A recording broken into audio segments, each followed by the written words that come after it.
స్థాయికి ఎదిగిండు, రేపు పెద్ద అయినాక ఏ అమ్మాయికి యాసిడ్ వచ్చి పోలీసుల చేతిలో ఎన్కౌంటర్ అవుతాడు. సర్పంచ్ గారు, నాలాంటి టీచర్లు నిన్ను ఎంతో మంది కొడితే నువ్వు ఈ స్థాయిలో ఉన్నావు.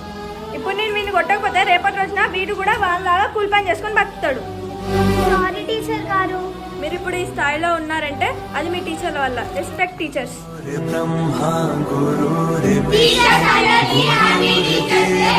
మహేశ్వర గురు సాక్షాత్